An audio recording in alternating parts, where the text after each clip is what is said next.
Merci pour la question et pour l'occasion d'interview. Alors le marketing digital, avant de le définir, il faut peut-être revenir aux aspects historiques. Donc, historiquement, le développement du marketing s'est fait en se servant des technologies, des avancées en termes d'innovation des moments, donc essentiellement technologie.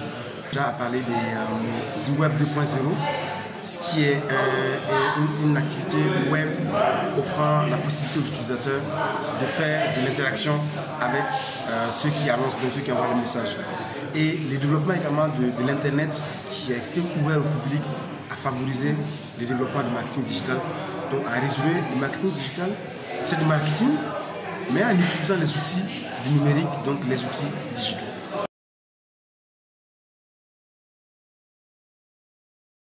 Alors, la tendance aujourd'hui, effectivement, c'est, je ne dirais pas à la mode, mais la tendance, et se développe, donc le marketing digital se développe au même niveau de développement technologique.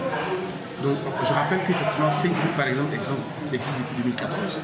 Mais on voit que sur les 5 dernières années, il y a beaucoup d'engouement et d'intérêt. Pourquoi? Revenons au développement de l'Internet au Burkina. Non seulement l'Internet comme service qui connecte les ordinateurs, mais aussi les appareils pour se connecter à Internet. Les téléphones deviennent de plus en plus moins chers, accessibles, les tablettes également disponibles et les ordinateurs. Et à côté, Internet également se développe. Donc de la 3G à la 4G, en passant par les opérateurs Wi-Fi. Donc l'infrastructure pour faire du marketing digital, ou bien de façon globale, l'infrastructure pour faire du digital se développe et du coup le développement du marketing digital prend de l'engouement. Aujourd'hui, on a 19 millions de Burkinabés, on a 19 millions de connexions mobiles au Burkina, donc c'est potentiellement 19 millions de possibilités pour faire du digital, et ceux qui sont les professionnels du marketing ont ces possibilités avec les outils qui sont. Une entreprise. C'est important parce que le digital, donc le numérique, force les entreprises, mais pas en fait le numérique, mais les consommateurs. Parce que le consommateur étant aujourd'hui digital, si on ne fait pas de marketing digital, on sera en déphasage avec ce que fait le consommateur. Mais en tant que, disons, professionnel de marketing, il ne faut pas se dire je vais faire du digital 100%. Je fais du marketing et j'ajoute du digital dans mon marketing. Donc ça veut dire de façon classique, je vais continuer à faire ma publicité à la télé, à la radio, donc on avec moi, couramment de la communication classique, du marketing classique. Mais comme mes consommateurs, mes clients, comme mes prospects sont sur le digital, on les retrouve avec les smartphones, sur les médias sociaux, donc sur les ordinateurs. On les retrouve sur Internet à travers les adresses email, encore sur WhatsApp. Il me faut aussi suivre cette tendance en rajoutant des éléments digitaux dans mon approche, que ce soit dans mon approche de communication, dans mon approche de collecte de l'information, dans mon approche de traitement de l'information. Les consommateurs aujourd'hui est digital et ça contraint l'entreprise également à se digitaliser pour pouvoir être en phase avec les consommateurs.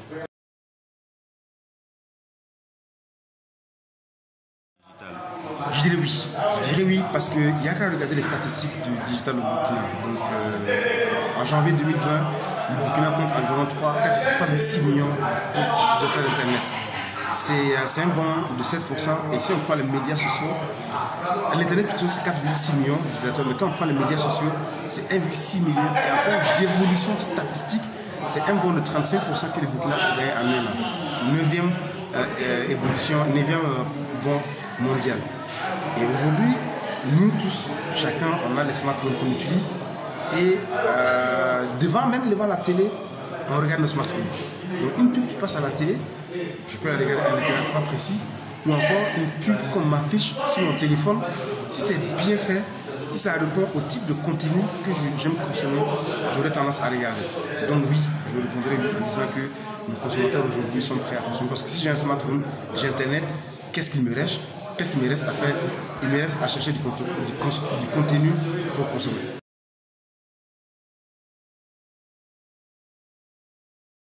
Alors, la différence peut se situer à comment est-ce que au mode de paiement. Je peux exposer des produits en vente sur Facebook, encore sur mon site web, mais les consommateurs, pour payer, ils doivent se déplacer dans ma boutique où il me fait un paiement en différé en quittant du tunnel dans lequel il est entré. Qu'est-ce que j'appelle tunnel?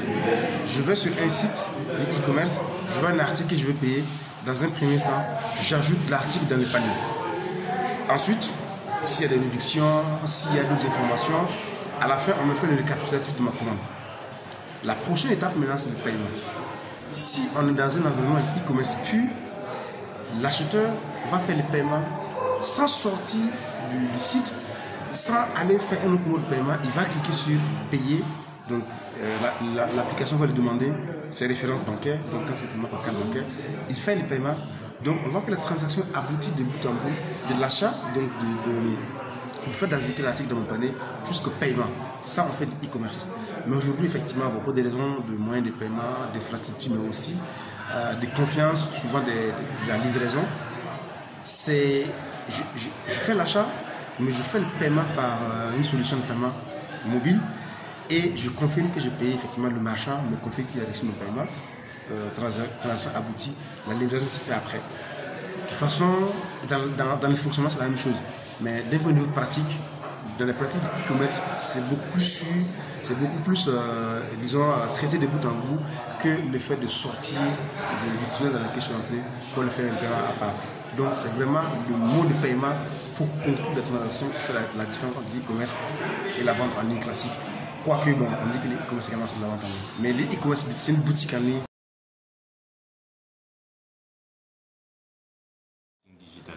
Alors, je ne dirais pas des erreurs, mais ce qui manque peut-être, c'est aujourd'hui, potentiellement, toute personne qui a un smartphone, un ordinateur, une tablette et une connexion Internet peut se dire qu'il fait du marketing digital parce qu'effectivement, il a la capacité de faire des publications sur les médias sociaux, il fait du social media marketing.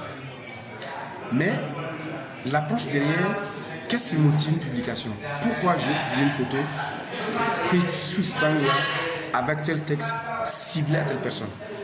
C'est là où un professionnel de marketing va intervenir.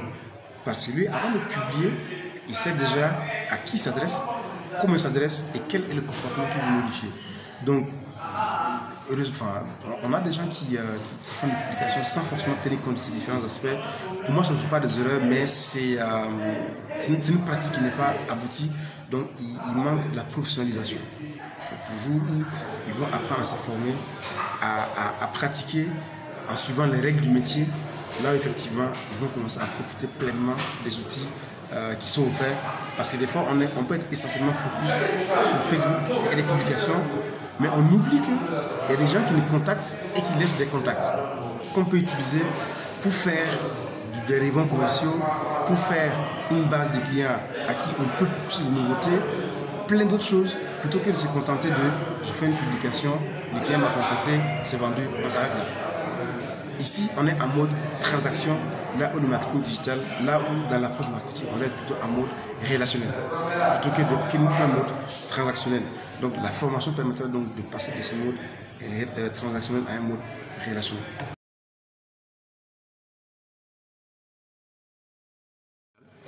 Alors il n'y a pas de différence, sauf que l'un est composé dans l'autre. Le community manager, il a des attitudes de marketeur qui fait du marketing digital. Donc, on va lui faire des formations sur comment gérer la communauté, puisqu'ici, il est dans la sphère digitale, dans la sphère de marketing digital, donc il gère une communauté.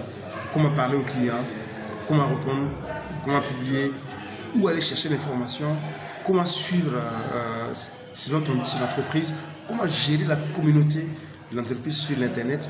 Donc, les outils ou encore les différentes approches marketing digital vont permettre de pouvoir outiller la personne à faire cette activité.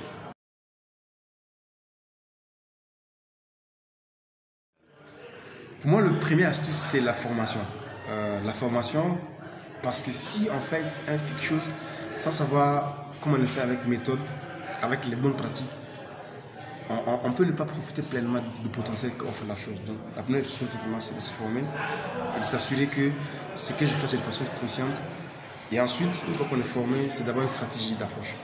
Tout le monde fait beaucoup de choses, mais ce qui va faire la différence, donc la différenciation, c'est dans l'approche. Donc c'est la manière de faire qui va faire la différence. Et c'est des choses qui se remarquent immédiatement sur la place publique, la sphère digitale.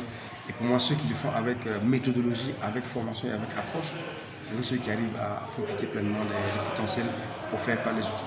D'accord. Merci, M. Jérôme. C'est moi qui vous remercie.